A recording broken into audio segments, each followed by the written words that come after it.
ሞቶይ ምን አለ ብትረጋጋ የጥላቻ ማዕበል ምድርን እያናጋ ነጥቆ እንደወሰደ ያብሮነትን ጸጋ የደም ሌሊት አልፎ ምሽቱ እስኪነጋ አስታራቂ ባትነሳን ምን አለ ሞቶይ ብትረጋጋ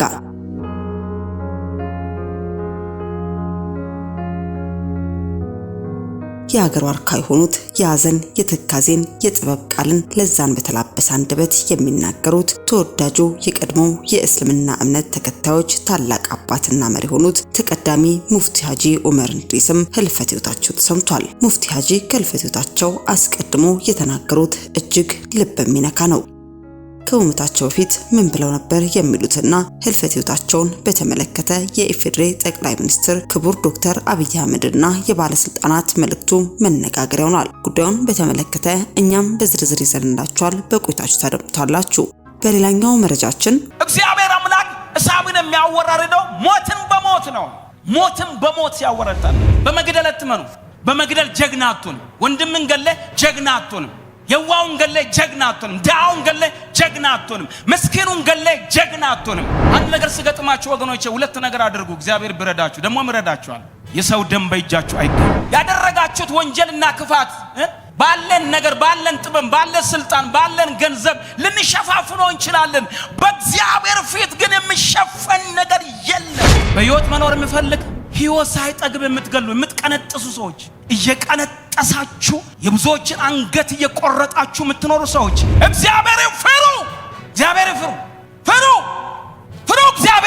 እግዚአብሔር ይቆጣል። እግዚአብሔር ይጠይቃል። እግዚአብሔርን ፍሩ።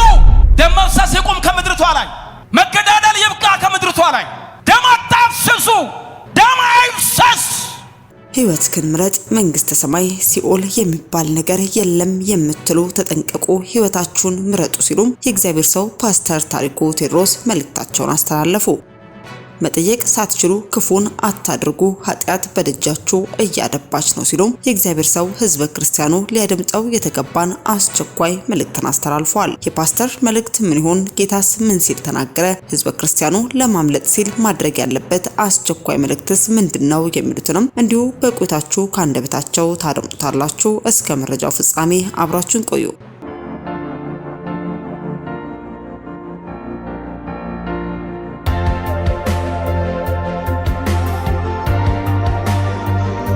አስቀድመን ወደ ያዝረላችሁ መረጃችን ስናልፍ የሀገራችን እስልምና እምነት ተከታዮች ታላቅ አባትና መሪ ሆኑት ተቀዳሚ ሙፍቲ ሐጂ ዑመር እንድሪስም ወደ አኺራም ሄደዋል። ይህንን ፈገግታቸውን መረጋጋታቸውና ጥበባቸውን ዳግም ለማየት ባለመታደላችን ይህ ትልቅ ሐዘን ነው። እኛ የምንመኘው ቀርቶ የሁሉ ነገር ባለቤት የሆነውም ወስዷቸዋል። ሙፍቲ ሐጂ ዑመር እንድሪስ ለኢትዮጵያ ሙስሊሞች አንድነት፣ ሰላምና የእስልምና እሴቶች መከበር ላበረከቱት አስተዋጽኦም ታሪካቸው ከምንጊዜም በላይ በልባችን በዘመናችን ተጽፎም የሚኖር ነው። ታላቅና ቁም ነገር ያላቸው አባትም ነበሩ። እኛ ያልተረዳነው የአባትም ለቅሶን የሆነው ዛሬ እሳቸው ሲያልፉ መልእክታቸው ይባስም ይቆረቁራል። የክቡር ዶክተርና ተቀዳሚ ሙፍቲ ሐጂ ዑመር እንድሪስም በህይወት ዘመናቸው ስለ ሀገራቸውና ስለ ህዝባቸው አዝን የተናገሩት ይህ ልብ የሚሰብር ቃል ዛሬም የሁላችን ሰንሰለቱን ይቆማል። ሌሊት እንቅልፍ የለኝም። አሁን ኢትዮጵያ ያለችበት ሁኔታ ያሳስበኛል። እኔ አሁን 86 ዓመት ሊሞላኝ ነው። ሌሊት እንቅልፍ የለኝም። ለ2 ሰዓታት ብቻ ነው፣ ቀሪውን አለቅስበታለሁ። ለምንድነው ብዙ ለማንቆይበትስ የምንጋደለው? ለምንስ ነው የምንጫረሰው? በጣም ያሳስበኛል፣ ያስለቅሰኛል። ታላቅ የአባት ጥሪም ነው። ሰውነት ይቀድማል። ሐጂ ዑመር እንድሪስ ለዘመናት ዘርና ሃይማኖት ቀድማ ሰውን የገፋ ሁሉ የሚሰማውን ጥብቅ መልእክትም እንዲያስተላልፉ ሰው ሁኑ፣ ቅድሚያ ሰውነት ይቀድማል። ከሃይማኖት ሰውነት ይቀድማል፣ ከዘርም ሰውነት ይቀድማል። አላህ ሰውን ከሁሉ በላይ ልቆታል። ሰው ሊገፋ፣ ሊሰደድ፣ ሊገደል፣ ሊናቅ፣ ሊወገዝ በፍጹም አይገባም። ልዩ ፍጥረቴ ክብሩን ጠብቁ በማለትም አዟል። ዛሬ እሳቸው በሞት ሲለዩን ይህንን የእንባ ቃል ልብ ብለንም ልንሰማው ይገባል። ለእኚህ ታላቅ አባት ከሁሉ በላይ የማክበር መታሰቢያ የምንሰጣቸውም ለቅሷቸውን በስራ ስንተረጉመው ነውና የጠየቁንን ሰውነትን ብቻ እናስቀድመው። ኢትዮጵያ ሆይ ነቅተን ለምንጫረስበት ጊዜያዊ ነገር ስንል ስንት አባቶች እንዳዘኑብን እንመልከት። ዛሬ ወደ አኺራ መሻገራቸው የተሰማው የእስልምና እምነት ታላቅ አባት ሐጂ ዑመር እንድሪስ ደመቀም ረጅም የአገልግሎት የክህሎትና የእውቀት ጉዞ ያሳለፉም ናቸው። የህይወት ታሪካቸውም እንዲህም ነው። የትውልድ ቦታና ጊዜያቸው ግንቦት 21 በ1929 ዓመተ ምህረት በወሎ ክፍለ ሀገር ለጋምቦ ወረዳ ገነቴ መንደር ተወለዱ። የእውቀት ፍለጋ እድሜያቸው በደረሰ ጊዜም ገና በለጋ እድሜ የእውቀትን ፍቅር በልባቸው ሰርጾም ከአባታቸው ፍቃድን ተቀብለው የእስልምና እውቀትን ፍለጋ ጀመሩ። የአዲስ አበባ ጉዞም የተጀመረው እንዲህ ነው። ከ50 ዓመታት በፊት ወደ አዲስ አበባ የመጡት መምህራቸው ኡስታዛቸውን ፍለጋም ነበር። የማስተማር ተልእኮም በዛው ማደረባቸው። መምህራቸው ሀጂ መሐመድ ሳሊ ሀቢብም እውቀታቸው ሌሎችን ለማስተማር በቂ መሆኑን ተገንዝበውም በአንዋር መስጂድና በመስጂድ ኑርም እንዲያስተምሩ መድቧቸውም ነበር። ከ50 በላይ ሃይማኖታዊ መጻሕፍትንም ጽፈዋል። ቅዱስ ቁርአንንም ተርጉመዋል። ትርጉማቸው በሲዲም ተሰራጭቷል። በአዲስ አበባ ቆይታቸውም ቅዱስ ቁርአንን ከ300 ጊዜ በላይ ትርጉም አስተምረዋል። በኢትዮጵያ ውስጥም የተፈጠሩ በርካታ ሃይማኖታዊ አለመግባባቶችን በመፍታትም ስማቸውም ይጠራል። በደርግ ዘመን የኢትዮጵያ እስልምና ጉዳዮች ምክር ቤትም ከመሰረቱት መካከል አንዱም ነበሩ። በ1967 የምክር ቤት አባልና የኡለማ ሊቀመንበርም ነበሩ። ከመጋቢት 2010 እስከ ግንቦት 2014 ዓ.ም የኢትዮጵያ እስልምና ጉዳዮች ጠቅላይ ምክር ቤት በፕሬዝዳንትነትም መርተዋል። እኚህ ታላቅ የሀገርና የሃይማኖት አባት ለዘመናት ላበረከቱት አስተዋጽኦም ምስጋናም ይገባቸዋል። ታዲያ እኚህ አባት ህልፈተ ሞታቸውን ተከትሎም የሀገራችን ዋርካና የሁሉም አባት ተሰናበቱ በማለትም የኢትዮጵያ እስልምና ጉዳዮች ጠቅላይ ምክር ቤትም በሀጂ ዑመር እንድሪስ ህልፈትም መሪር ሀዘናቸውን እንዲህ ሲሉም ገልጸዋል። የቀድሞው የኢትዮጵያ እስልምና ጉዳዮች ጠቅላይ ምክር ቤት ፕሬዝዳንትና ተቀዳሚ ሙፍቲ ሀጂ ዑመር እንድሪስ ከዚህ ዓለም በሞት በመለየታቸው ምክር ቤቱ ጥልቅ ሐዘኑን ገልጿል። ምክር ቤቱ ሙፍቲ ሀጂ ዑመር እንድሪስም የሀገራችን ዋርካና የሁሉም አባት ሲሉም ገልጿቸዋል። ታላቁ አባት ባጋጠማቸውም በሕክምና ሲረዱ ከቆዩ በኋላም ወደ አሂራ መሄዳቸው ወይንም ማረፋቸውን ምክር ቤቱ አረጋግጧል። ስርዓተ ቀብሮም ለሀገር ለሃይማኖት ላበረከቱት ታላቅ አስተዋጽኦን በሚመጥን መልኩ ስርዓተ ቀብራቸው እንደሚፈጸምም የኢትዮጵያ እስልምና ጉዳዮች ጠቅላይ ምክር ቤትም ማስታወቁን ተመልክተናል። እንዲሁም የሀዘን መግለጫቸውና የመጽናናት መልእክታቸውንም አክለው ገልጸዋል። በማስከተልም የኢፌዴሪ ጠቅላይ ሚኒስትር ክቡር ዶክተር አብይ አህመድም በአባታችን ህልፈተ ሞት ዙሪያ እንዲህ ሲሉም መልእክታቸውን አጋርተዋል። የኢትዮጵያ እስልምና ጉዳዮች ጠቅላይ ምክር ቤት ፕሬዝዳንት የነበሩት ተቀዳሚ ሙፍቲ ሀጂ ዑመር እንድሪስም በማረፋቸው ሀዘን ተሰምቶኛል። ሀጂ ዑመር በአመራር ዘመናቸው የተለያዩ ወገኖችን ወደ አንድነት እንዲመጡና የእስልምና ጉዳዮች ጠቅላይ ምክር ቤት በህግ እውቅና እንዲኖረው ያደረጉትን አስተዋጽኦ ሁሌም እናስታውሰዋለን። ለቤተሰቦቻቸውና ለመላው ኢትዮጵያን ሙስሊሞችም መጽናናትን እመኛለሁ ሲሉም የሀዘን መግለጫቸውን እንዲህ ባለ መልኩ ያስተላለፉ ሲሆን እንዲሁም ምክትል ጠቅላይ ሚኒስትርም የሀዘን መግለጫቸውን አጋርተዋል። ምክትል ጠቅላይ ሚኒስትር ተመስገን ጥሩነህም በገጻቸውም ላይ በህዝበ ሙስሊም ማህበረሰብ ዘንድ ትልቅ ስፍራ የሚሰጣቸው ተቀዳሚ ሙፍቲ ሀጂ ዑመር እንድሪስ በማረፋቸው ጥልቅ ሀዘን ተሰምቶኛል። ሀጂ ዑመር እንድሪስ በዲን ያበረከቱትን አስተዋጽኦ ላቅ ያለ ነው። ለህዝበ ሙስሊም ሁለንተናዊ ጥቅም የሰሩት፣ ለችግሮችም ራሳቸውን የመፍትሄ አካል አድርገው ጽናትን ያሳዩ ታላቅ ሰውም ነበሩ። ፈጣሪ ነፍሳቸውን በአጸደ ገነት ያኑር። ለመላው ቤተሰቦቻቸው፣ ወዳጅ ዘመድ፣ ኢትዮጵያን ሙስሊሞችም መጽናናትን እመኛለሁ በማለትም የሀዘን መግለጫቸውን አጋርተው ተመልክተን እኛም ወደ እናንተ አደረስን። እኛም በሚዲያችን ስም ለሟች ቤተሰብ፣ ወዳጅ ዘመዶች እንዲሁም ለመላው የኢትዮጵያ ህዝብና የእስልምና እምነት ተከታዮች በሙሉ መጽናናትን ተመኘን። አስከትለን ወደ ያዝንላችሁ መረጃችን ስናልፍ ህይወትን ምረጥ፣ መንግስተ ሰማይ ሲኦልም የሚባል ነገር የለም የምትሉ ተጠንቀቁ፣ ህይወታችሁን ምረጡ ሲሉም የእግዚአብሔር ሰው ፓስተር ታሪኩ ቴዎድሮስ መልእክታቸውን አስተላልፈዋል። መጠየቅ ሳትችሉ ክፉን አታድርጉ፣ ኃጢአት በደጃችሁ እያደባ ነው ሲሉም የእግዚአብሔር ሰው ህዝበ ክርስቲያኑ ሊያደምጠው የተገባን አስቸኳይ መልእክትን አስተላልፈዋል። ከእግዚአብሔር ሰው አንደበት የተነገረው አስቸኳይ መልእክት ምን ይሆን የሚለውንም ከአንደበታቸው እንድታደምጡት ጋበዝን። ዘዳግም ምዕራፍ 30 ቁጥር 19 በፊታችሁ ህይወትና ሞትን በረከትንና መርገምን እንዳስቀመጥኩ እኔ ዛሬ ሰማይና ምድርን ባንተ ላይ አስመሰክራለሁ። እንግዲህ አንተና ዘርህ በህይወት ትኖሩ ዘንድ ህይወትን ምረጥ ይላል። እግዚአብሔር አምላክ ለእስራኤል ልጆች የተናገራቸው የሰጣቸው ትልቁ የስኬትና የእረፍት መመሪያ ነው። በፊታችሁ ህይወትና ሞት በረከትና መርገም እንዳስቀመጥኩ እኔ ዛሬ ሰማይና ምድርን ባንተ ላይ አስመሰክራለሁ ይላል። እንግዲህ አንተና ዘሬ በሕይወት ትኖሩ ዘንድ ሕይወትን ምረጥ ብሎ ይናገራል። በሕይወት እንድትኖሩ ሕይወትን ምረጡ። ሕይወትን የሚመርጥ ሰው ደግሞ ከክፉ የሚርቅ ከአመፃ የሚርቅ ሰው መሆን አለበት። ሕይወትን የሚመርጥ ሰው እግዚአብሔር አምላክ የሚወደውን እግዚአብሔር አምላክ የሚደሰትበትን የሚከብርበትን ነገር በሕይወቱ ማድረግና በዚህ ክብር ውስጥ መመላለስ ይገባዋል ማለት ነው። ሕይወትን የሚፈልግ የእግዚአብሔርን ቃል ይሰማል። ሕይወትን የሚፈልግ እግዚአብሔርን ይፈራል። ሕይወትን የሚመርጥና በሕይወት ለመኖር ምርጫ የሆነ ሰው የእግዚአብሔርን ሐሳብ በሕይወቱ ያደረገ የድል ሕይወት ይኖራል ማለት ነው። ይሄ ባይሆን ደግሞ ሞትና ሕይወት የሚከተሉ ነገሮች ናቸው። ሞትን የሚመርጥ በሞት መንገድ፣ ሕይወትን የሚመርጥ በሕይወት መንገድ ይሄዳል ማለት ነው። ባለፈ እንዳልኳችሁ ሕይወት ምርጫ ነች ብያችኋለሁ። ሕይወት ምርጫ ነው። ክርስትና ራሱ የምርጫ ሕይወት ነው። ሰው በዚህ ምድር ላይ የሚኖረው የመረጠውን መንገድ ነው የሚኖረው። ለመውደቁም፣ ለመነሳቱም፣ ለስኬቱም፣ ለክሳራውም የሚመርጠው መንገድ ያኗኗር ስታይል በጣም ወሳኝነት አለው ማለት ነው። በመጽሐፍ ቅዱሳችን ስንመለከት በሕይወታቸው መልካም ነገርን መርጦ የተሳካላቸው ሰዎች አሉ።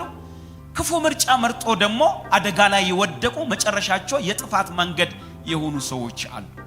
ከአዳምና ከሔዋን ጀምሮ ጥፋት ወደ ዓለም የመጣ ሞት ወደ ዓለም የመጣው ሞትን በመምረጣቸው ነው። እግዚአብሔርን እንደመስማት ፋንታ እባቡን በመስማታቸው፣ ለእባቡ በመታዘዛቸው፣ የእባቡን ሐሳብ ሔዋን በማድረጓ ሞት ወደ ዓለም እንደመጣ ታውቃላችሁ። ይሄ ምርጫው አድርጋ ስለወሰደችው ነው ይሄ ሊሆን ይችላል፣ ውድቀት ሊመጣ ይችላል። ሕይወት ቢመረጥ ኖሮማ እግዚአብሔር ኦልሬዲ በገነት መካከል የሚመቸውን ነገር መርጦላቸዋል፣ የተሻለ ነገር መርጦላቸዋል። ሞት የሌለበት፣ እንደገና ስቃይ የሌለበት፣ እንደገና ራብ የሌለበት በገነት መካከል እንዲኖሩ እግዚአብሔር የመረጠላቸው ስፍራ መልካም ስፍራ ነው። የከለከላቸው ነገር ቢኖር አንዲት ፍሬ ነው። ከዚህ ፍሬ ግን በበላችሁ ቀን ሞትን ትሞታላችሁ ነው አላቸው። ያችን የተከለከሉ ብዙ የተፈቀደላቸው እያለ የተከለከሏትን ያችን ፍሬ በመብላታቸው ነው ወይም በመብላቷ ነው ሞት ወደ ሰው ልጅ የመጣና ዛሬ የሰው ልጅ በሁለት ምርጫ መካከል የወደቀው በሞትና በሕይወት መካከል ሊወድቅ የቻለው በዛ ምክንያት ነው። በመጽሐፍ ቅዱሳችን ስንመለከት የእግዚአብሔር ቃል እንደምነግረን አንደኛ ዜና ምዕራፍ 21 ቁጥር 11 እስከ 13 ድረስ ስታዩ ዳዊትን እግዚአብሔር የምትወደውን ምረጥ አለው። የምትወደውን ምረጥ አለው። ይሄ ምርጫ ከምን የተነሳ ነው ብትሉ ዳዊት ከመሬት ተነስቶ የእስራኤልን ልጆች ቁጥር በመቁጠሩ ነው። እግዚአብሔር ሕዝቡ እንዲቆጠር ፈቃደኛ አልነበረም። ዳዊት ደግሞ ሕዝቡ እንዲቆጠር ፈለገ። ሕዝቡን ቆጠረ። ሕዝቡ ሲቆጠር እግዚአብሔር አዘነ። በተቆጠረው በሕዝቡ እግዚአብሔር ደስተኛ አልነበረም። ዳዊት ይሄንን ነገር ማድረጉን እግዚአብሔር አልወደደውም። ምክንያቱም ምንድነው ካላችሁ በሕዝብ ብዛት መመካት ስለሚመጣ በሚያድን በሚታደግ እግዚአብሔር እንደመመካት ፋንታ በሕዝብ ቁጥር መመካት ስለሚሆን እግዚአብሔር ይሄንን ነገር አልፈለገም። ይሄንን ነገር እግዚአብሔር አልፈለገም። አንደኛ ዜና 21 ቁጥር 11 ላይ ካያችሁ ይሄንን እውነት ነግራችኋል። ከዛ እግዚአብሔር ባለመደሰቱ ነብይን ወደሱ ይልከዋል። እግዚአብሔር ነብይ ላከበት። ጋድ የሚባል ነብይ ወደሱ ይላካል። ጋድም ወደ ዳዊት መጥቶ እግዚአብሔር እንዲህ ይላል የምትወደውን ምረጥ፣ የ3 ዓመት ራብ ወይም 3 ወር የጠላቶች ሰይፍ እንዲያገኝ ከጠላቶችም መሰደድን ወይም 3 ቀን የእግዚአብሔር ቸነፈር የእግዚአብሔር ሰይፍ ቸነፈር በምድር ላይ መሆንን የእግዚአብሔር መልአክ በእስራኤል ምድር ሁሉ ማጥፋትን ምረጥ። አሁንም ለላከኝ ምን እንድመልስ ተመልከት አለው። ቁጥር 13 ላይ ዳዊትም ጋድን እጅግ ተጨንቄአለሁ፣ ምሕረቱ ብዙ ነውና በእግዚአብሔር እጅ ልውደቅ በሰው እጅ ግን አልውደቅ አለ። በጣም ልብ የሚነካ ነገር። እጅግ ተጨንቃለሁ ምህረቱ ብዙ ነውና በእግዚአብሔር እጅ ልውደቅ በሰው እጅ ግን አልውደቅ አለ። የሚመታኝም ቢሆን የሚቆነጥጠኝም ቢሆን በጠላት እጅና በሰው እጅ ከሚወድቅ ሩሩ በሆነ በእግዚአብሔር እጅ ልውደቅ አለ። በእግዚአብሔር እጅ መውደቅን መረጠ። እግዚአብሔር ቸር ነው፣ መሐሪ ነው፣ የሰውን ድካም ያውቃል፣ ድካሜን የሚያውቅ አምላክ ነው። አጥፍቻለሁ፣ ለጥፋቴ 3 ነገሮች እንዲመርጥ ምርጫ በፊቱ ተቀምጧል። የሚመርጠው ግን በሰይጣን እጅም ከሚወድቅ በሰው እጅም ከሚወድቅ በእግዚአብሔር እጅ መውደቅ ይሻለኛል አለ። በዚህ ማለዳ በአንድ ነገር ልባርካችሁ ፈልጋለሁ። በሚቀረው ዘመናችሁ በእግዚአብሔር እጅ መውደቅ ይሁንላችሁ። ጫዋችሁ አሜን በሉ። ግዴላችሁ በእግዚአብሔር እጅ ላይ መውደቅ ይሁንላችሁ። በሰው እጅ ላይ ከምትወድቁ በጠላት እጅ ላይ ከምትወድቁ ምን ብሎ እንደተናገረ ታውቃላችሁ?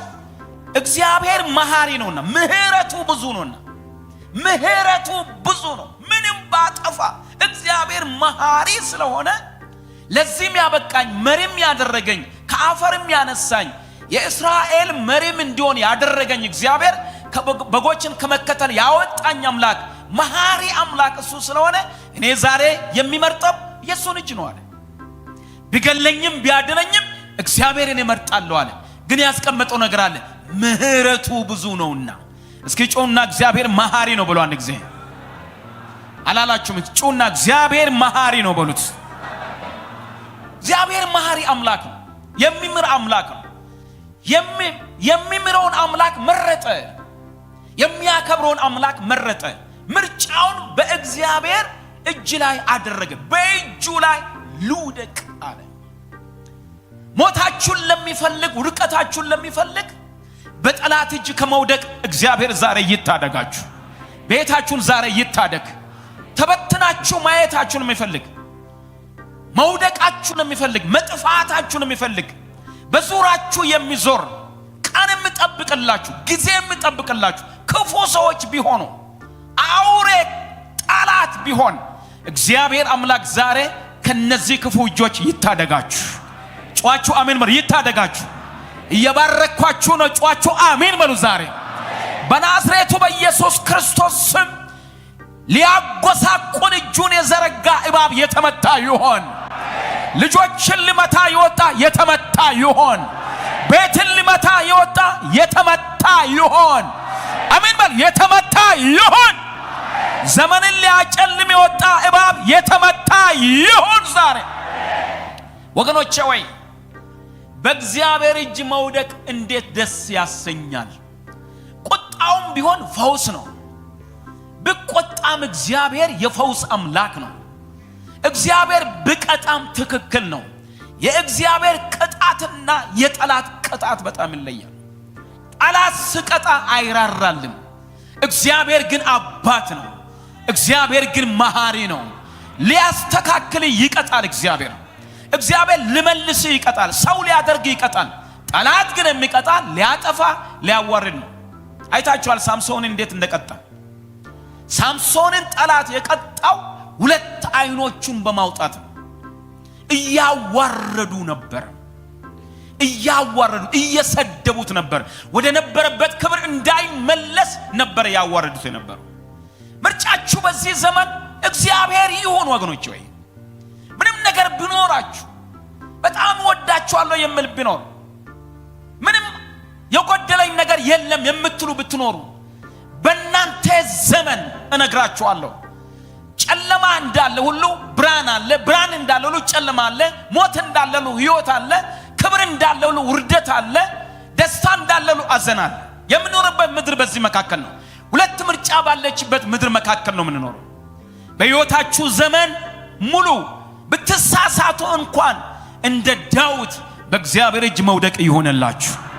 ንገሩኝና አሜን በሉ። እስከ አንድ ጊዜ በልዑል እግዚአብሔር እጅ መውደቅ የክብር መንገድ ነው። እሱን መምረጥ የመገለጥ ሁሉ ታላቁ መገለጥ ይሄ ነው ብዬ እላለሁ። በእግዚአብሔር እጅ ልውደቅ አለ። የእግዚአብሔርን እጅ መረጠ። የአምላኩን እጅ መረጠ። እሱ ነው የሚሻለኝ አለ።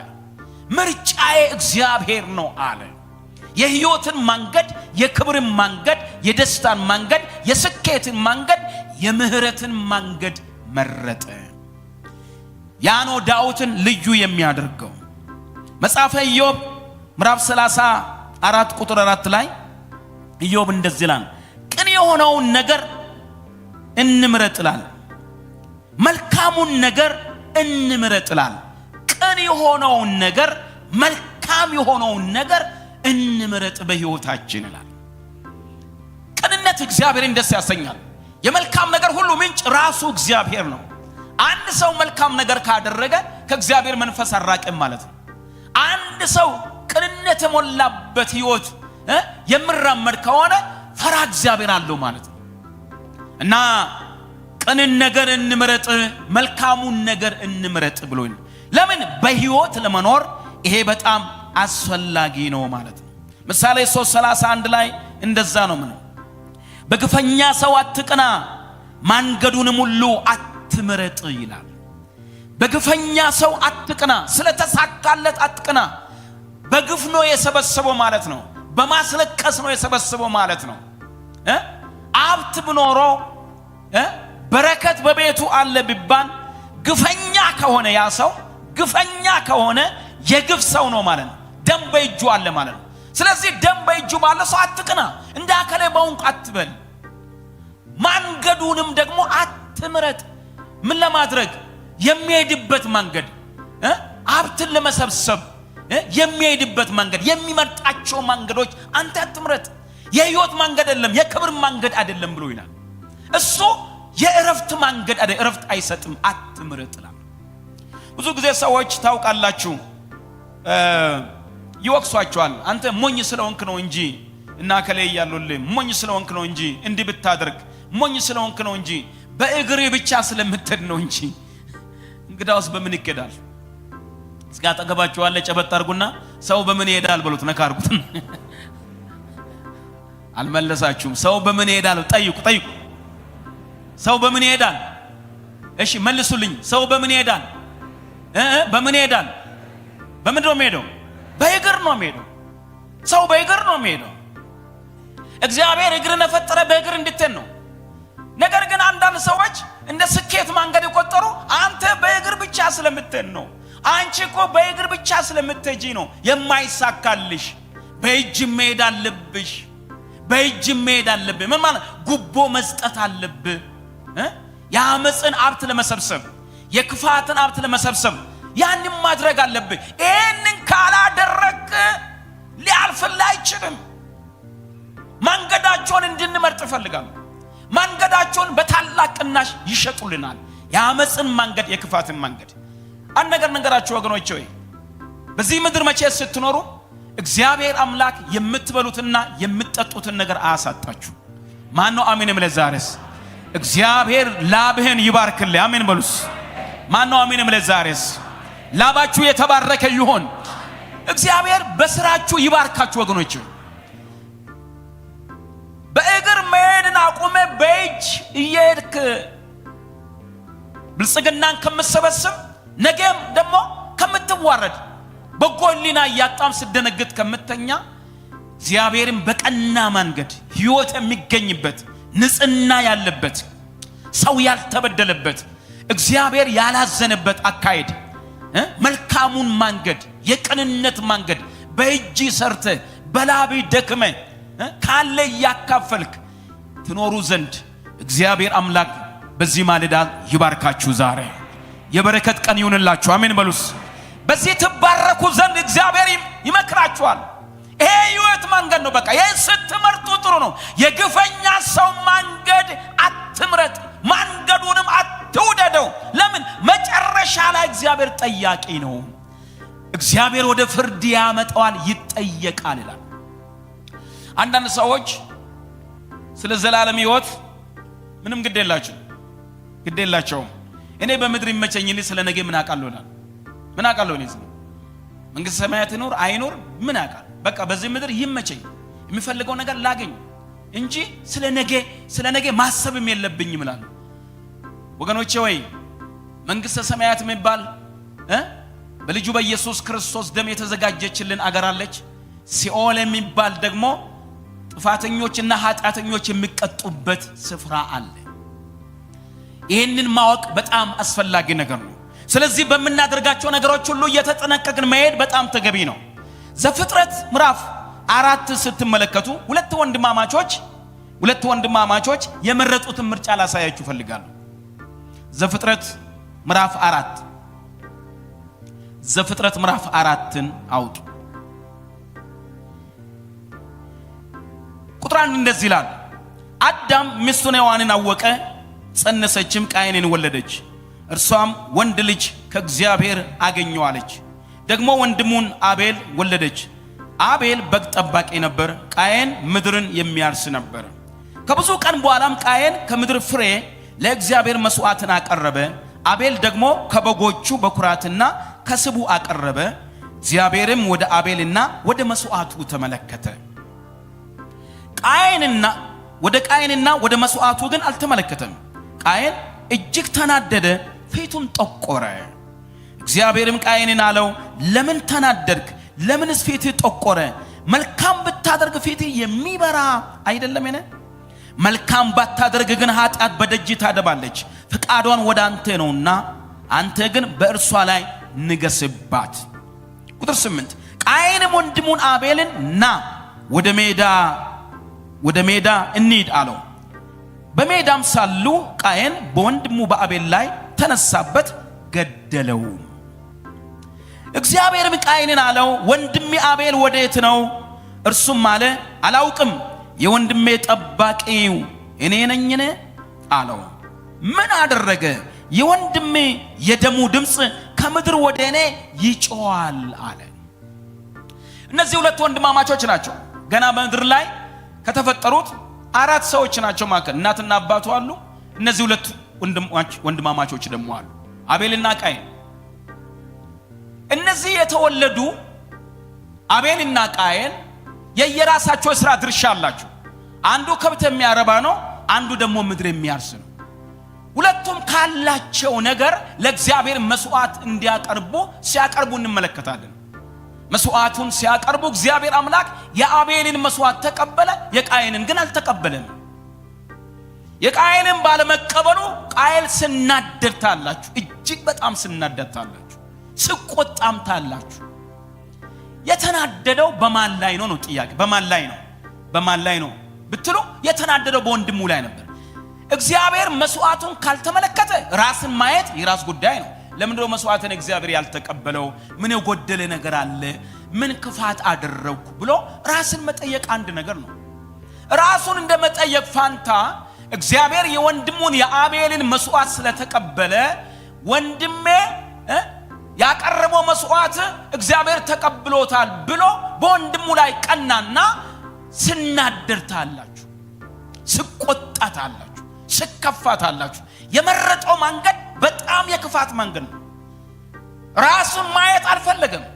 እግዚአብሔር ወይ መስዋዕትን ለምን አላየም፣ ለምን አልተቀበልክም ብሎ መጠየቅም ይችል ነበር። ያንንም አልመረጠም። የመረጠው መንገድ መስዋዕትን እግዚአብሔር ያልተቀበለ ወንድሜ ስላለ ነው ብሎ ወንድሙ ላይ ተነሳ። በጣም ሮንግ የሆነ መንገድ፣ ክፉ የሆነ አስተሳሰብ አሰበ ማለት ነው። ያውም እግዚአብሔር አምላክ ወደሱ መጥቶ ቃየን ለምን ተናደርክ? ፊት ለምን ጠቆረ? መልካም ብታደርግ ኖሮ እኮ ፊት የሚጠቆር አይደለም፣ ኃጢአት በደጅ ታደባለችና እንግዲህ ንገስባት ብሎ ያስጠነቀቀው እግዚአብሔር አምላክ ምን ማለት ነው? መልካም ብታደርግ ኖሮ ብሎ እግዚአብሔር የጠየቀው መልካም ነገር አላደረገም ማለት ነው። መልካም ነገር ስላላደረገ እግዚአብሔር መስዋዕቱን አልተቀበለም ማለት ነው። ምናልባት ካቀረባቸው ለመስዋዕትነት ካቀረባቸው እንስሳዎች ምናልባት እሱ የማይፈቀዳቸው ይሁን? ለእግዚአብሔር የሚመጥኑ መስዋዕትን አላቀረበም ይሁን? ለእግዚአብሔር የሚገባው መስዋዕት አላቀረበም ይሁን? ከከብቶቹ አቅርቧል፣ ግን ያቀረባቸው ምንድን ናቸው? እነዛ ነገሮች ክፉ ልብ እንዲኖረው አድርጎታልና እግዚአብሔር ልቡን ስላየ ክፉ ስለመታደርግ ነው አለ፣ ክፉ ስላሰብክ ነው አለ። ስለዚህ አሁን አትናደድ፣ ወደ ልብ ተመለስ፣ ኃጢአት በደጅ እያደባች ነው ብሎ ሲናገር ከመሬት ተነሳና ወደ ወንድሙ ሲመጣ ታያላችሁ። ቁጥር 8 ላይ ካያችሁ ለዚህ መልስ መስጠት የሰጠው መልስ ወንድሙን በመግደል ነበር። ቃየንም ቁጥር 8 ወንድሙን አቤልና ወደ ሜዳ እንሄዳለው። በሜዳም ሳሉ ቃየን በወንድሙ በአቤል ላይ ተነሳበት፣ ገደለው ይላል። ምን አደረገ? አቤልን የሚያስገድል ነገር ምን ኃጢአት ተገኝቶ ነው? አቤል እንዲሞት የተፈረደበት ምን ስላደረገ ነው? መስዋዕትን የሚቀበል እግዚአብሔር፣ ልብን የሚያይ እግዚአብሔር፣ ዳኛው እግዚአብሔር ምን አደረገ? እሱም ከራሱ አቀረበ፣ ይህም ከራሱ ነው አቀረበው። ያልተቀበለ እግዚአብሔር ነው መነጋገር ያለበት ከአምላኩ ጋር ነው እንጂ ወንድሙ ምን አደረገ? አንዳንድ ሰዎች ከቅናት የተነሳ ለኔ ያላለፈም ለወንድሜ ለምን ያልፍለታል ብሎ ሰዎችን ይገላሉ፣ በሰው ላይ ይነሳሉ፣ የሰውን ስም ያጠፋሉ፣ ይከታተላሉ። እንዳይሳካላቸው ስራቸው እየሄዱ ዲስትሮይ ያደርጓቸዋል። በብዙ መንገድ ስማቸውን ያጠፋሉ፣ ድካማቸውን ያጠፋሉ። የተሳሳተ መንገድ፣ የኃጢአት መንገድ፣ የክፋት መንገድ፣ እግዚአብሔር የማይወደው መንገድ ይመርጣሉ። ወንድሞቻቸውን ይጠላሉ። አንዳንድ ጊዜ ከመሬት እነሱና ብርቱ ተማሪ ካለ ተማሪ ለምን ከኔ በለጠ ተብሎ ሰነፉ ተማሪ ብርቱን ተማሪ መድኃኒት አብልቶ ይገለዋል። ወንድሙን ምንም የማያውቀው ወንድሙን ምንም የማያውቀውን ነገ ተስፋ ያለውን ለአገር የሚሆነው ለምድር የሚሆነው ለቤተሰብ የሚሆነው ትልቅ አእምሮ ያለውን ይቀኑበትና በመድኃኒት ያፈዙታል፣ ወይ ይገሉታል፣ ወይ ያሳብዱታል፣ ወይ ደግሞ ትምህርቱን እንዲጠላ ያደርጉታል። ምንድነው የብትለው? የቅናት መንፈስ ነው። የቅናት መንፈስ ዛሬ የፈረሰ ይሆን። ከኔ ጋር ተቃውሞ የፈረሰ ይሆን። ጩና እስኪ ይፍረስ በሉ። አንድ ጊዜ እስኪ ድገሙና ይፍረስ በሉ በኢየሱስ። በቅናት መንፈስ ተነሳስቶ የሰውን ስም ያጠፋሉ። ቃየን አቤልን የገደለው በቅናት መንፈስ ተሞልቶ ነው። ስለ ቀና ብቻ ነው የገደለው እንጂ አልደረሰበት፣ አልነካው፣ የተናገረ ነገር የለም። ቅናት ካለባችሁ ወገኖቼ ከእግዚአብሔርም ጋር አትኖሩም፣ ከሰው ጋር አትኖሩም። የቅናት መንፈስ ደግሞ ክፉ ቅናት፣ ሁለት አይነት ቅናት አለ። መልካም ቅናት አለ፣ እግዚአብሔርን መፍራት። መልካም ቅናት አለ፣ ለቤቱ መቅናት። መልካም ቅናት አለ፣ ለወንድሜ ለመድረስ በችግሩ ጊዜ። ክፉ ቅናት ደግሞ አለ፣ ለመግደል። ክፉ ቅናት፣ መርዛማ ክፋት። ሰዎች ሲሳካላቸው ካያችሁ በምንም መንገድ ይሳካላቸው፣ በኃጢአት መንገድ ተሳክቶላቸው ከሆነ እሱ እንደ ስኬትም አይቆጠርም። ነገ ስለሚያስጠይቅ እሱ ስኬት አይደለም። እመኑ፣ ስኬት አይደለም። የስኬት መንገድ እሱ አይደለም። በግፍ አንድ ነገር ሰብስበው አለኝ ብል ቤት ቢሰራ መኪናዎች ቢኖሩት የተለያየ ድርጅት ቢኖሩት እሱ ስኬት ነው አይደለም። ስኬት ሌላ ነው። ስኬት የአብርሃም መንገድ ነው። እስኪ አሜን ብለው አንድ ጊዜ አሜን ትላላችሁ ወገኖች። ስኬት የአብርሃም መንገድ ነው። ስኬት የይስሐቅ መንገድ ነው። ይስሐቅም ዘርን ዘራ ይላል አይደለም? እግዚአብሔር ምን አደረገው? ባረከው። ከዛስ 100 እጥፍን አጨደ ብሎ ይናገራል። እሱ ነው ስኬት። ሰውን ሳትጎዱ የሰው ደም በእጃችሁ ላይ ሳይኖር በላባችሁ በድካማችሁ ሰርታችሁ የምታገኙት እሱ እውነተኛ ስኬት ነው። እያጭበረበራችሁ፣ እየተጋፋችሁ፣ እየሰረቃችሁ፣ የመንግስትን ታክስ እየሰረቃችሁ፣ ወንድሞቻችሁን እየበደላችሁ፣ እያስለቀሳችሁ ግን የምታገኙት ነገር እሱ ስኬት አይደለም። እሱ ሞትን መሰብሰብ ነው። እሱ አልጋ ላይ ቅንቅን መጥራት ነው። እሱ በማድ ላይ ክሳትን መጥራት ነው። ምንም ብትበላ ክሳት በማድ ላይ አለ። ያ በጣም አስቸጋሪ መንገድ ነው። የምትመርጡት ህይወት የህይወት መንገድ ይሁንላችሁ። አሜን። ማን ነው አሜን? ምለ ዛሬስ ጫዋችሁ አሜን በሉ። ዛሬስ መንግስተ ሰማይ እንድትገቡ ከፈለጋችሁ እግዚአብሔር አምላክ ከክፉ መንገድ ዛሬ ይጠብቃችሁ። ሰውን ከመበደል እግዚአብሔርን ከመበደል ያድናችሁ። አቤል የሞተው በወንድሙ ቅናት። ከአንድ እናት ከአንድ አባት የተወለዱ ወንድሞች ናቸው። ነገር ግን ቅናት ታውቃላችሁ፣ ድንበርን አይለይ፣ ዘርን አይለይ፣ ዘመድን አይለይ፣ ዝም ብሎ መግደል ነው። ከቤት የምነሳ ቅናት ደግሞ በጣም አስቸጋሪ ቅናት። ወንድሜ ለምን ከኔ ይበልጣል የሚል ቅናት እሱ በጣም የሲኦላዊ የሆነ አመለካከት። ዛሬ የእግዚአብሔር ልጆች በዚህ በቆምኩ መድረክ ላይ አምላኬን ወክዬ ለእናንተ የምነግረው አንድ ነገር ቢኖር በመውጣት በመግባታችሁ በዚህ ምድር ላይ ስትኖሩ የሥራውት ጌታ እግዚአብሔር ክፉ ከሆነ ቅናት ይሰውራችሁ። እጃችሁን ዘርጉና አሜን በሉ አንድ ጊዜ። በናዝሬቱ በኢየሱስ ክርስቶስ ስም አእምሯችሁ ይቀደስ፣ ልባችሁ ይቀደስ፣ መንፈሳችሁ ይቀደስ። በናዝሬቱ በኢየሱስ ስም መርዙ ወደ ቤታችሁ አይግባ፣ መርዙ ወደ ሕይወታችሁ አይግባ፣ መርዙ ወደ ልጆቻችሁ አይግባ። በኢየሱስ ክርስቶስ ስም የሲኦል ሐሳብ የተገለበጠ ይሁን። ጮዬ አሜን በል። ይፍረስ፣ በኢየሱስ ክርስቶስ ስም ይፍረስ። ከዛ በኋላ ምንድነው ነው የምትሉ? ቃየል የከፈለው ዋጋ አለ። ገሎ በሰላም መተኛት አይቻልም። ገሎ በእረፍት መኖር አይቻልም። እንደውም ወንድሜ የታለሰ ነው የወንድሜ ጠባቂ እኔ ነኝ አለው እና ቁጥር 10 ላይ እግዚአብሔር ምን አደረገ የሚለው ቃል በጣም ልቤን ይነካኛል። በጣም ምን አደረገ? አንተ ወንድሜን ገደልከው፣ ምን አደረገ? የግድያ መንገድ የምትመርጡ ሰዎች ነገ መሞታችሁ አይቀርም። በመግደል የምታምኑ ሰዎች ራሳችሁ ማየት ሲገባ እንድሳካላችሁ እየገደላችሁ የምትሄዱ ደም ያፈሰሳችሁ የምትሄዱ ሰዎች ነገ ተጠያቂ ናችሁ። ነገ ተጠያቂ ናችሁ። ዳዊት አላያችሁም እንዴ? ንጹህ ሰው ከመሬት ተነስቶ ኃጢአቱን ለመሰወር ብሎ ያስገደለው ያንን የሚያሳዝን ሰው እግዚአብሔር እንዴት እንደጠየቀው አይታችኋል። ዳዊት እንዴት እንደከፈለ አይታችኋል። የሰውን ባል ሲገል እግዚአብሔር መጣና ልጁን ገደለበት። ከገደልክ ግድያ ወደ ቤት ይገባል። እግዚአብሔር አምላክ እሳብን የሚያወራርደው ሞትን በሞት ነው። ሞትን በሞት ያወራርዳላችሁ፣ እዛው ጋር ስቀጣታላችሁ።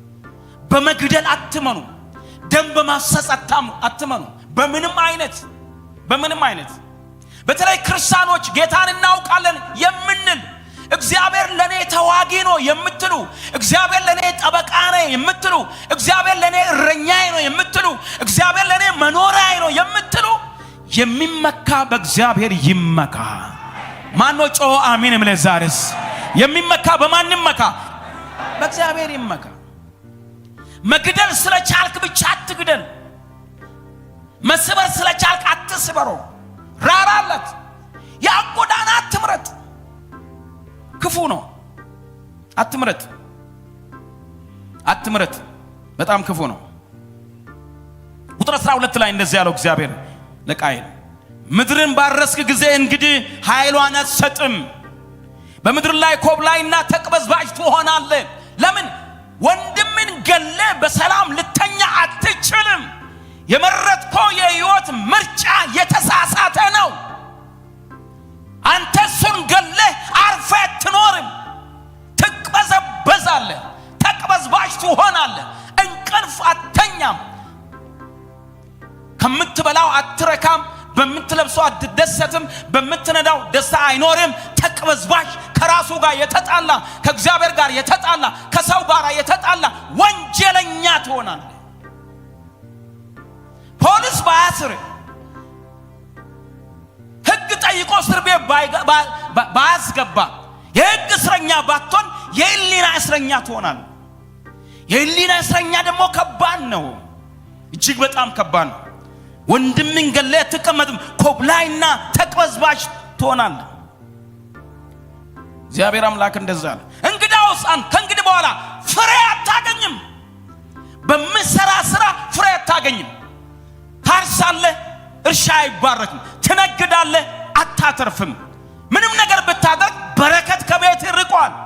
ለምን? ንጹህ ሰው ገለሃልና፣ የዋውን ሰው ገለሃልና፣ በቀንነት የሚሄደውን አቤልን ገለሃልና አንተ የተረገምክ ነህ ያለው እግዚአብሔር። የተረገምክ ነህ።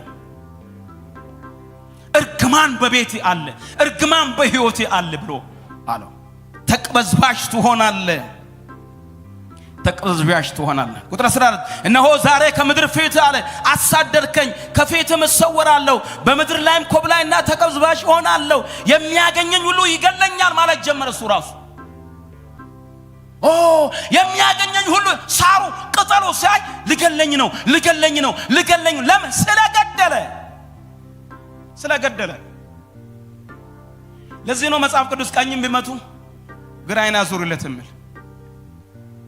ስለገደለ። በመግደል አትመኑ። በመግደል ጀግና አትሆንም። ወንድምን ገለ ጀግና አትሆንም።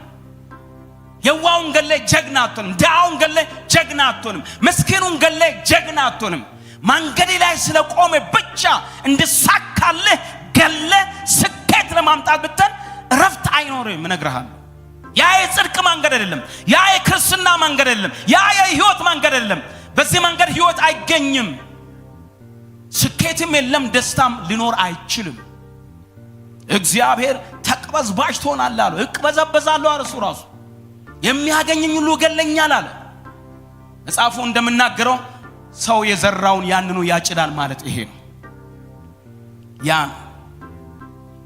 የቃየን የግድያ ውሳኔ፣ የግድያ ምርጫው ዋጋ ሲያስከፍሉታል። ለዚህ ነው ትዕግስት የሚያስፈልገው፣ መታገስ አስፈላጊ ነው። አንድ ነገር ሲገጥማችሁ ወገኖቼ ሁለት ነገር አድርጉ። እግዚአብሔር ቢረዳችሁ ደግሞ ይረዳችኋል። የሰው ደም በእጃችሁ አይገኝ። እስኪ ቀኝ እጃችሁን አንሱ። እግዚአብሔር ሆይ በሉ ጮና ዛሬስ በምድር እስካለው ድረስ በሕይወቴ ዘመን ሁሉ በሉ ጮና የሰው ደም በሉ ጮና በእጄ አይገኝ። እግዚአብሔር ሆይ በሉ ባካችሁ ጠብቀኝ በሉ። እስኪ ጮአችሁ አሜን በሉ። አንድ ጊዜ እንደገና እስኪ አሜን በሉ ባክ። ደም በእጃችሁ አይገኝ። እግዚአብሔር ጠያቂ ነው። ደም በእጃችሁ አይገኝ። እግዚአብሔር ይጠይቃል። እግዚአብሔር ጠያቂ ነው። እናንተ ያደረጋችሁት ወንጀልና ክፋት ባለን ነገር፣ ባለን ጥበብ፣ ባለን ስልጣን፣ ባለን ገንዘብ ልንሸፋፍነው እንችላለን። በእግዚአብሔር ፊት ግን የሚሸፈን ነገር የለም።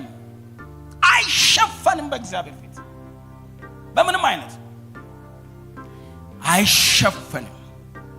ሊሸፈንም አይችልም። ሶስት ነገሮች በሕይወቱ ሆኑ በቃየል ሕይወት። አንደኛ ኮብላይና ተቅበዝባዥ ነው። ኮብላይና ተቅበዝባዥ፣ ያረካ ያልተረጋጋ፣ ድንጉጥ፣ የሚደነግጥ፣ የሚሰጋ፣ አገኙኝ መጡብኝ የሚል። ሁለተኛ በፍርሃትና በድንጋጤ የተሞላ ሰው፣ የሚደነግጥ፣ የሚያገኘኝ ሁሉ ይገለኛል የሚል ስጉ ሰው። ሶስተኛ ኃጢአት የምታሳድደው ሰው፣ በኃጢአቱ የምሰደድ ሰው፣ ተሰዳጅ ሰው ሆኖ ታገኛላችሁ። ምንድነው እንደዚህ ያደረገው? ምርጫው፣ የመረጠ የህይወት ስታይል፣ የመረጠው መንገድ፣ የመረጠው አስተሳሰብ፣ ያዋጣኛል ብሎ የሄደበት መንገድ ባክፋይር ሲያመጣበታላችሁ። አይቀርም። አይደለም መግደል፣ ሰው አልቀስባችሁ። ሰው በእናንተ ማልቀስ አይደለም አይዘንባችሁ። በእናንተ ላይ አይዘን። የደዎች አምላክ ከሰማይ ይሰማልና እግዚአብሔር ከሰማይ ስለሚያይ ሰው በእናንተ አይዘን። የተወደዳችሁ፣ ሌላው የሞትን መንገድ የመረጠች እጅግ በጣም አስቸጋሪ የሆነች በእስራኤል መካከል የነበረች ኤልዛቤል የምትባል ሴት ነች። ኤልዛቤል የምትባል ሴት አስቸጋሪ ሴት። አንደኛ ነገሥት ምዕራፍ 18 ቁጥር 4፣ አንደኛ ነገሥት ምዕራፍ 18 ቁጥር 13፣ አንደኛ ነገሥት ምዕራፍ 20 ቁጥር 5 እስከ 15፣ አንደኛ ነገሥት ምዕራፍ 20 ቁጥር 23 እስከ 24 ብትመለከቱ እቺ ሴት የደም ሴት ነች። ምርጫዋ ሁልጊዜ የመግደል ምርጫ ነው። ለምሳሌ ስትመለከቱ በእግዚአብሔር ቃል ላይ ናቡቴ እርሻውን አልሸጥም ስላለ አካብ እርሻ የወይን ስፍራን ሽጥልኝ አለ። አልሸጥም፣ የአባቴን ርስት መሸጥ ከኔ ይራቅ ብሎ ባለመሸጡ ልቡ አዘነና ሳይተኛ አደረ። ምን አይነት ተንኮል ነው? የሰው ንብረት ከመሬት ተነስተ ይሽጥልኝ አለ። አልሸጥም አለ። አትተውም እንዴ? እንዴት አትሸጥልኝም ብሎ ሳይተኛ አደረ። የአውሬ መንፈስ ዛሬ አናቱ ይወጋ። ከዚህ መካከል መጠፉ የሰውን ነገር በቃ የሆነ ነገር በቃ እና ካልተደረገላችሁ ቀን የምትጠብቁ ልትሆኑና ሳይተኛ አደረ። ስገላበጥ አየችው። ለምንድነው ማተኛ ስትል ናቡቴ የወይን እርሻውን እንዲሸጥልኝ ጠየቅኩት እና አልሸጥም አለ። የአባቶችን ርስት አልሸጥም ብሎ እምቢ አለኝ። ታዲያ አንተ አሁን እስራኤልን ትገዛለህ አለች። መርዘኛ ሴት ነች። አንተ መሪ ነህ ንጉሥ ነህ ወይ አንተ ነህ? በገንዘብ እምቢ ያለውን እንዲሁ እሰጥሃለሁ አለችው። በነፃ ትወስዳለህ። ከዛስ በነጋታው ተነስታ ወንጀለኞችን ሰብስባ በገንዘብ የሚገዙ ሰዎች አሉ በዛ ዘመን ምስክር የሚመሰክሩ ከመሬት ተነስቶ እነዚህ በገንዘብ የሚገዙ ሰዎች ሰበሰበችና ህሊና የሌላቸው ንጹህ ኃጢአተኛ የሚሉ የሰውን ደም ያፈሰሱ የሚኖሩ ምናምንቴ የሚባሉ ሰዎች ነበሩ በዛ ዘመን። ምናምንቴዎች ሰበሰበችና ናቡቴ ንጉሱንም እግዚአብሔርን ሰድቧል ብሎ እንዲመሰክሩ አደረገቻቸው። የሀገር አለቆችን መረጠች፣ የሀገር መሪዎችን መረጠች እና ባለስልጣንን ጠርታ ግብዣ አድርጋ ከዛም በኋላ ናቡቴንም ጠራችና አስመሰከረችበት። ምንም ያላደረገው ሰው ወንጀል ከሆነ ወንጀሉ ንብረቴን አልሸጥም ነው እንጂ እግዚአብሔርንም አልሰደበም፣ ንጉሱንም አልሰደበም። ያደረገ ነገር የለም ይሰውዬ። ከዛ በኋላ አዎ ይሄ ሰውዬ ንጉሱ እሱ ሰድባ አይተናል ብሎ መሰከሩበት። ከዛ ተወግሮ ይሞት ብላ ውሳኔ አስተላለፈች። ከዛ በኋላ ገደለችው። ሞተ። ንብረቴን አልሰጥም ስላለ ጉልበት ስላላት አቅም ስላላት ወታደር ስላላት ሁሉ ስለምትችል ገደለችው። ከዛ በኋላ ምንድነው ነው ልክ ገላ ለናቡቴ በገንዘብ እምቢ ያለውን ሂድና በነፃ ውሰድ ብላ ትነግረዋለች። ሂድና መሬቱን ውሰድ ትላለች። ጊዜ ስለማይሆን ማንም ሄዶ ይወርሳል። ሊወርስ ይሄዳል። ልክ ሊወርሱ ሲሄድ እግዚአብሔር ነብይ ላከ። እስኪ ጩና እውነተኛ ነብይ አለ ብሎ አንክስ እግዚአብሔር በሉ ጩና መልእክተኛ አለው በሉ እስኪ አንክ ማንንም የማይፈራ እስኪ አሜን በሉ አንክስ እስኪ አሜን በሉ ባካችሁ። እውነተኛ ነብይ ደግሞ አለ። አክዓብን የማይፈራ ኤልዛቤልን የማይፈራ የእግዚአብሔር ከእግዚአብሔር ወገን የሆኑ የእግዚአብሔር ነቢያቶች ታማኝ የሆነ ነብይ አለ ኤልያስ የሚባል። ልክ ልትወርስ ስትመጣ ኤልያስ መጣ። ገለህ ወረስከው እኔ አለ። ገለሽ ወረሹ ገለ ወረስ የናቡቴን ደም አፍስሰ ነው ወይ የወረስከው? የናቡቴን ደም እንዳፈሰስ እግዚአብሔር አለ የኤልዛቤልን ደም ያፈሳል አለ። ተነበይ በዛ ቦታ ላይ ተነበይ። ኤልዛቤል በዚህ ስፍራ አለ ደሟ ይፈሳል አለ። ውሾች ደሟን ይልሳሉ አለ። የሚቀብራትም አታገኝም አለ። ያችሁ የንጉስ ሚስት ስለሆነች ዳውን ስታስገድል ኃያል እግዚአብሔር ከሰማይ ተነሳ። የሚያይ እግዚአብሔር ከሰማይ ተነሳ። የነገሥታት ንጉስ ከሰማይ ተነሳ። የሚፈርድ እግዚአብሔር ከሰማይ ተነሳ። እግዚአብሔር ይፈርዳል። ይፈርዳል እግዚአብሔር አምላክ። ፈራጅ የሆነ እግዚአብሔር ተነሳ። የነገሥታት ንጉስ የጌቶች ጌታ መጣና ታማኝ ነብዩ ላከ። የማይፈራ ነብይ ላከ። ለክፎች ደግ የማይናገር እግዚአብሔር እንዳለ የምናገር ለአምላኩ የሚኖር ለአምላኩ የተቀደሰ ነብይ ኤልያስ መጣና ተነበየባት። አስደናቂ ነገር ነው ወገኖች። ኤልያስን ደግሞ ታውቀዋለች። በጣም ነው የምታውቀው። በአንደኛ ነገሥት ምዕራፍ 18 ላይ ታውቀዋለች። የበዓል ነቢያቶች ሰብስበው እናንተም የአምላካችሁን ስም ጥሩ እኔም የአምላኬን ስም እጠራለሁ ሰምቶ የሚመልስ በእሳት መልስ እርሱ አምላክ ይሁን እንዳለው አሜን ትላላችሁ ወይ? ነብይ ይነሳል። እውነተኛ ነብይ ይነሳል። የማይሸቃቅጡ ነቢያቶች፣ የማይገዙ ነቢያቶች፣ እንጀራ የማይገዛቸው መሬት የማይገዛቸው ቪኤት መኪና የማይገዛቸው የልዑል የእግዚአብሔር ባሪያ የሚባሉ እውነተኛ ታማኝ የሆኑ የእግዚአብሔር ነቢያቶች በኢትዮጵያ ይበቅላሉ። ያደርጋል እግዚአብሔር። አሜን ትላላችሁ ወይ? እግዚአብሔር ቀናተኛ አምላክ ነው። ይሄንን ያደርጋል። እና አክዓብን ጠራው። እስከ መቼ በሁለት እግር ታነክሳላችሁ? እግዚአብሔር አምላክ ሆነ አምላክን አክብር፣ በዓል አምላክ ሆነ አምላክን አምልክ። እንግዳው ዛሬ ና እንነጋገራለን። በዓል የምታመልኩ በዚህ ሁኑ አለ። የእግዚአብሔር ወገን በዚህ ሁኑ አለ። ቅድማ ሰጥቻችኋለሁ። ሰምቶ በእሳት መልስ እርሱ አምላክ ይሁን አለ። አምላካቸው ስጠሩ አለ። አልመለሰም። ኤልያስ አምላኩን ጠራ። እግዚአብሔር በእሳት መለሰለት። ጫዋቹ ምን ትላላችሁ ወይ? ሐሰተኞችን ሁሉ በቂሶን ወንዝ ላይ ወስዶ አረዳቸው፣ አጠፋቸው። ኤልያስን ታውቋለች። በዛን ጊዜ ዛተች። አንገትን ካንተ ላይ ካላነሳው ይህን ያድርግብኝ ይህን ይፈጽም ዛተች እንጂ ምንም ልታደርገው አልቻለችም። እግዚአብሔር ከሱ ጋር ስለነበረ እና ኤልያስ እንደተነበያየችው በኤልያስ ዘመን የተተነበየው ትንቢት በኢዩ ዘመን ሲፈጸምታላችሁ። የሰጧችሁን ጥቅሶች አንብቡ። በኢዩ ዘመን ተፈጸመ። ኢዩ እግዚአብሔር አንድ ቀን ኤልሳን አስነሳና ኤልሳም ጎልማሳ ነብይ ሄዳችሁ ሂድና ለኢዩ እንደዚህ በል ብሎ ላከ። ከዛም በኋላ ተነበየ። የሰራዊት ጌታ እግዚአብሔር እንደዚህ ይላል፣ የአክዓብን ቤት ትመታለህ፣ እግዚአብሔር የነቢያቱን ደም ይበቀል ዘንድ አንተን አስነስቷል ብሎ ተነበየ።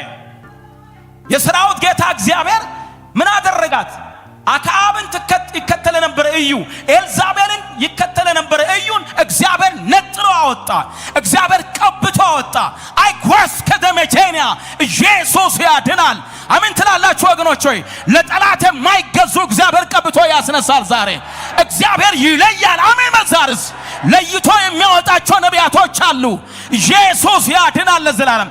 ከኤልዛቤል ማዕድ መብላት የማይችሉ ሰዎች እግዚአብሔር ለየው። ከማዕዷ ላይ ጠራው እግዚአብሔር። ከዛ ወጣ። ሲወጣ በተለየ ክብር ተነስቶ ወጣ። መጡ አለቆች። ያ እብድ ለምን መጣብህ? እብዱ ለምን? እብድ መሆኑን አላውቅም፣ የእግዚአብሔር ሰው እንደሆነ አውቃለሁ። እንዲና እንደዚህ ታደርጋለህ ብሎኛል አለ። ቀጥታ ወዴት ይሄዳል? ወደ ኤልዛቤል ሲገሰግስታላችሁ። በቁጣ መንፈስ ተሞላ፣ በበቀል መንፈስ ተሞላ። ቅባቱ እዛው ጋር ሲሰራ እዛው ጋር ተቀባ፣ እዛው ጋር ተነሳ። ኢየሱስ ያድናል ለዘላለም። ኃይል በላችሁ ላይ ይምጣ። አሜን በሉ እስቲ። ኃይል በላችሁ ላይ ይምጣ። እናንተ የአገሬ ልጆች በጌታ በኢየሱስ ክርስቶስ ስም የዚችን አገር ጣዖት ታፈርሱ ዘንድ፣ ጣዖቷን ትገለብጡ ዘንድ የአባቴ እሳት ዛሬ በላችሁ ላይ ይውረድ። ቅባት በላችሁ ላይ ይውረድ። የቤቱ ቅናት በላችሁ ላይ ይውረድ። እስኪ አሜን በል። ሃሌሉያ። ጣዖትን ትገለብጥ ዘንድ፣ አመፀኞችን ታስቆም ዘንድ፣ ጉበኞችን ታስቆም ዘንድ፣ ክፎችን ታስቆሙ ዘንድ ዛሬ ቅባት በላችሁ ላይ ይፍሰስ። ማስመሰል ከቤታችሁ ይወገድ። ውሸት ከቤታችሁ ይወገድ። በኢየሱስ ስም የተጠረገ ይሆነ። ኢዩ ወጣ። አክዓብን አገኘው። ሰላም ነው እኔ ሰላም ነው እኔ አንተ ከሰላም ጋር አምናል አልፎ ተከተለኝ። ሁለት ነገር ነው አልፎ ያስከተላቸው የአክዓብን ዘር በሙሉ ጠባቆቹን እና የማይከተሉትን እየገደለ ኢዮራምን ገደለ፣ አካዚያስን ገደለ። ኤልዛቤል ጋር ደረሰ።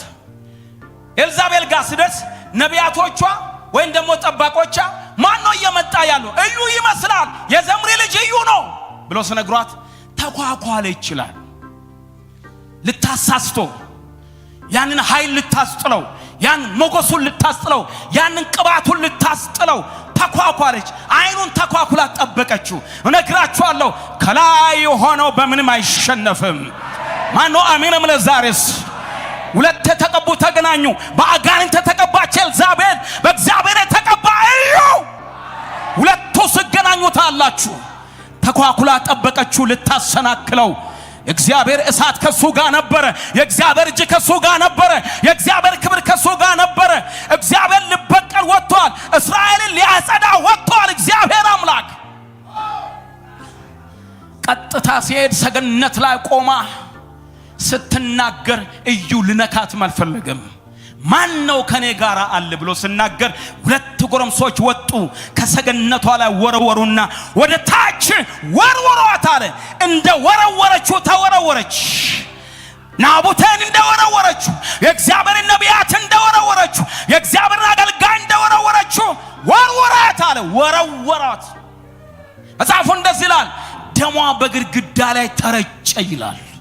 ከዛ በኋላስ ያዘጋጀች ማድ ነበረ በምግብ ልታታልለው። ኤልዛቤል ጉልበቷ ይሄ ነው መኳኳል። ከዛ ማድ ማዘጋጀት በምግብ ማሳት ነበር። ብዙ ምግብ አዘጋጅታ ነበር። ገደላትና ገብቶ በላ። እነሱ ሲወጡ አስከሬኗ አልተገኘም። ማን እንደተናገረ? ኤልያስ እንደተናገረ ውሾች በሏት። ጭንቅላቷ ብቻ ነው የተገኘው። ገሌ መውረስ ትፈልጋለህ? አንድ ቀን ትሞታለህ። አንድ ቀን መሞት ያቅ እመነኝ እመነኝ። አንድ ቀን እግዚአብሔር ይገለሃል። አንድ ቀን ትዋረዳለህ። አንድ ቀን ደም መፍሰሱ አይቀርም። በምንም አይነት አይቀርም። ስትገል ኖረች። እግዚአብሔር ተነሳ። ከላይ ወደ ታች ወረወራት። ከከፍታ ላይ ወረወራት። ዛሬ ከፍታ ላይ ሆናችሁ ሰዎችን የምታስፈራሩ ሰዎች እግዚአብሔር መፍራት ይሁንላችሁ። እግዚአብሔር መፍራት ይሁንላችሁ። በስልጣናችሁ የምትባልጉ ባለስልጣናት እግዚአብሔር መፍራት ይሁንላችሁ። በገንዘባችሁ የምትባልጉ ነጋዴዎች እግዚአብሔር መፍራት ይሁንላችሁ። በዘራችሁ የምትመኩ ዘረኞች እግዚአብሔር መፍራት ይሁንልህ። ከፍታ ላይ ብትቆም ከከፍታ የሚያወርድ እግዚአብሔር አለ።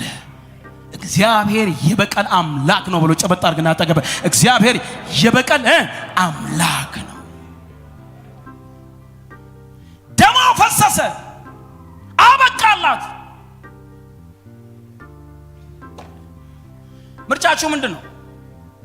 የገደላችሁ መበልጸግ፣ ያታለላችሁ መበልጸግ? ምንድነው ምርጫችሁ? በህይወት መኖር የሚፈልገው በህይወት እንዳኑ ስሙ። እናንተ ስሙ። በህይወት መኖር የሚፈልግ ህይወት ሳይጠግብ የምትገሉ የምትቀነጥሱ ሰዎች እየቀነጠሳችሁ የብዙዎችን አንገት እየቆረጣችሁ የምትኖሩ ሰዎች እግዚአብሔር የማይመስላችኋል? እግዚአብሔር የማይፈርድ ይመስላችኋል? እግዚአብሔር የማይመለከት ይመስላችኋል? በሁሉ ነገር ያንገራችሁ የምድር ህግ እንዳይጠይቃችሁ እዛም በገንዘብ ትዘጋለ፣ እዚህም በገንዘብ ትዘጋለ፣ ከይዞችም በገንዘብ እየዘጋችሁ የምትኖሩ በርግጥ ነግራችኋለሁ የእግዚአብሔርን ፍርድ ግን ልታስቆሙ አትችሉ። በምንም አይነት ህይወት ብትመርጥ ይሻልሃል። ህይወት ካልመረጥክ አደጋ ላይ ነው። ህይወት ካልመረጥክ በጥፋት ጎዳና ላይ ነው የምትገኘው። አስቸጋሪ ነገር ውስጥ ትገባለህ። እግዚአብሔር ዳኛ ነው። ጩና እግዚአብሔር ዳኛ ነው ብሎ አንክስ ድገሙና እግዚአብሔር ዳኛ ነው ብሎ እንደገና እንደገደለች ተገደለች ብሎ ነካርግና አጠገበል እንደገደለች ተገደለች። ነግራችሁ ፈልጋለሁ ዛሬ ፍሩ እግዚአብሔርን። ምን ያመጣል? የደሃ አምላክ አለ። የደሃ ጉልበት እግዚአብሔር ነው። የምስኪኑ ጉልበት እግዚአብሔር ነው። አሜን በልጩና እስኪ ዛሬ እግዚአብሔር ዳኛዬ ነው ብላችሁ ጩን እስኪ አንድ ጊዜ። የዘራውን ነው የምታጭደው። መልካም ነገር አድርግ። እግዚአብሔርን ፍራ። ምስኪኑን አትጨቆን፣ አታሳቅቅ፣ አታሸማቅቅ። ፍራ እግዚአብሔርን። እግዚአብሔርን ፍሩ። እግዚአብሔርን ፍሩ። ፍሩ ፍሩ እግዚአብሔር ይቆጣል። እግዚአብሔር ይጠይቃል። እግዚአብሔርን ፍሩ። በልክ ኑሩ። ኑሮን በልክ አድርግ። ጥጋብን በልክ አድርግ። ፍራ እግዚአብሔርን። እግዚአብሔርን ፍሩ። እናንተ ሁሉም ቁልፍ በእጅ አለ የምትሉ ብዙ ቁልፍ በእጃችሁ ብኖር እግዚአብሔር ቁልፉን ከእጅ ወስዶ ይቆልፍብሃል። ምን ትሆናለህ? ከዛ ማንንም የማይፈራ እግዚአብሔር አለ። እግዚአብሔር ዳኛ ነው ብሎ ጩና እንደገና የእግዚአብሔር መንፈስ በላይ ላይ ነው። እግዚአብሔር ዳኛ ነው ብሎ ጩና እስኪ እግዚአብሔር ዳኛ ነው። ዳኛ ነው። ደም መፍሰስ ይቁም ከምድርቷ ላይ። መገዳደል ይብቃ ከምድርቷ ላይ። ደም አታፍስሱ። ደም አይፍሰስ። መጽሐፍ ቅዱስ እንደዚህ ይላል፣ ደምን የሚያፈስ ደሙ ይፈሳል ይላል። ለማታፍሱ አትምረጥ ያንን ጎዳና። ገሌ ሀብታም ከምትሆን ገሌ ታዋቂ ከምትሆን ሱሽሽና ዳውኔኑ ሰላምህ ይበዛላል፣ ደስታ ይበዛላል፣ በረከት ይበዛላል። ተጸየፈው ያንን ማንገ ኖ ኖ ኖ በል ኖ ኖ ኖ አቅም ስላለ አሳያለሁ አትበል። አለ ዳኛ ከሰማይ። ውድ የሻሎም ቲዩብ አድማጭና ተመልካቾቻችን ለሰዓቱ ያዝንላችሁ መረጃ ያደመጣችሁትን ይመስል ነበር። በሌላ አዳዲስ መረጃዎች እስከምንገናኝ መልካም ቆይታ።